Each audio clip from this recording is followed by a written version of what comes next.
Kembali lagi di Cerita Cinta Channel. Jangan lupa like, comment, and subscribe ya. Terima kasih. Malam itu adalah malam paling kacau yang pernah terjadi pada hidup Moza. Kehadiran Sandy dalam hidup Moza membuat wanita itu ingin lepas dari jerat lembah paling nista. Tapi sekarang putrinya sedang direbut paksa, bahkan di depan ayah kandung gadis tersebut. Miris sekali, Naga tidak tahu Sandy adalah putrinya. Seorang anak yang lahir tanpa sengaja, tanpa cinta, tanpa adanya pernikahan. Moza mengerjapkan mata di tengah rasa perih akibat rasa sakit karena tusukan yang ia terima. Ia bisa melihat rona kecemasan pada sosok pria yang sampai sekarang ia tak tahu namanya. Ia sempat bertanya-tanya, apabila ia mati, apakah ada yang akan menangis untuknya? Moza merasa dirinya sangat hina, tidak pantas mendapat tangisan kesedihan dari siapapun. Hanya Sandy, hanya gadis kecil itu yang kini ada di dalam kepalanya. Bila ia pergi sekarang, bagaimana dengan nasib putrinya? Ia tak mau Sandy mengalami takdir yang sama dengannya, yang terlunta-lunta tanpa orang tua. Moza, Naga mencengkram pundak wanita yang mulai lemas itu, meminta Moza untuk bertahan. Sementara Madam Anthony, wanita itu melirik ke arah anak buahnya, mengisyaratkan untuk segera meninggalkan tempat itu. Ketika Naga cemas dengan apa yang menimpa Moza, Madam Anthony masuk ke dalam mobil bersama anak buahnya. Di dalam sana, Sandy meronta ingin keluar. Karena berisik, Madam menyuntikkan sesuatu ke tubuh gadis tanpa dosa tersebut. Merepotkan, cetusnya setelah tubuh Sandy perlahan melemas dan pingsan. Cepat jalan, perintah Madam Anthony pada sopir sekaligus bodyguardnya. Tapi Madam, cepat sebelum warga dan polisi datang, sentak Madam yang mulai uring-uringan pada sang supir yang dinilai sangat lamban. Jalan sudah ditutup, Madam. Apa maksud kamu? Madam langsung menatap keluar. Di sana sudah ada banyak mobil. Tak lama kemudian banyak pria berbadan tegap, tinggi, dan berotot seperti bodyguard berjalan mengepung mobil Madam. Sial, rutuk Madam. Tabrak mereka semua. Titahnya dengan sorot mata bak setan. Tapi Madam, tabrak, salak wanita itu dengan amat garang. Semua pengawal yang semula menghadang mobil Madam langsung berpencar. Mobil itu melesat dengan cepat, menabrak 3 mobil sekaligus yang menghadang.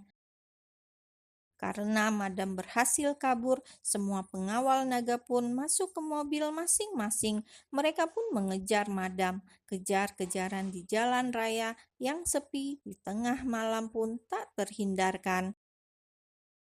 Sementara itu, di depan halaman rumah Moza, Naga membopong tubuh lemas itu masuk ke dalam mobil dengan beberapa pengawal yang tak ikut dalam aksi pengejaran Madam. Mereka pergi ke rumah sakit terdekat. Di dalam mobil, Moza, bangun Moza, Moza. Tidak tahu kapan terakhir ia menangis dalam hidupnya. Malam ini Naga mengeluarkan air mata, sebuah air mata seorang pria yang langka. Bangun Moza, perintahnya berkali-kali pada wanita yang menutup matanya itu. Sedangkan pengawal yang duduk tak jauh dari tempat Naga hanya melirik dan merasakan sesuatu yang aneh. Bagi mereka, baru kali ini melihat bos mereka menitihkan air mata karena seorang wanita, sebuah fenomena langka. Sepanjang mereka bekerja pada Sinaga, pewaris Sanrio Group yang terkemuka, apa itu adalah selingkuhan bos mereka. Kiranya itu yang ada di kepala para pria berbadan sangar itu. Rumah sakit. Ketika naga membopong Moza masuk ke dalam, tanpa sengaja Dokter Arka melihat Arka yang sudah menenteng tas seketika melepas tas yang ia bawa. Pria itu berlari menghampiri Moza yang ia lihat terkulai lemas. "Apa yang sudah kamu lakukan padanya?" salak Dokter Arka. Ia begitu marah karena lagi-lagi Moza selalu jadi korban. Hubungan Moza dan Dokter Arka terjalin sangat baik. Meski Moza enggan menceritakan detail tentang masalah hidupnya, Arka dapat menebak bagaimana jalan hidup wanita tersebut. Hamil dalam pelarian, tanpa suami, dengan nyawa yang selalu terancam. Arka tahu sangat mengerti betul karena selama ini ialah yang menjadi penolong Moza. Sekarang ia marah karena Moza datang ke rumah sakit dengan kondisi penuh darah. "Apa yang sudah kamu lakukan?" "Dokter, tenang dok." Perawat mencoba melerai. Ketika Moza sudah masuk ke dalam ruang UGD, kini dua orang pria itu berdiri di depan unit gawat darurat dengan perasaan campur aduk. Dua orang itu mencemaskan wanita yang sama, khawatir bila Moza tak tertolong lagi. "Di mana Sandy?" Tiba-tiba Arka ingat dengan anak Moza. "Mereka menculiknya." Suara naga terdengar lirih. Ia menyesal tak bisa mencegah. Saat ini bahkan anak buahnya belum mengabari dirinya.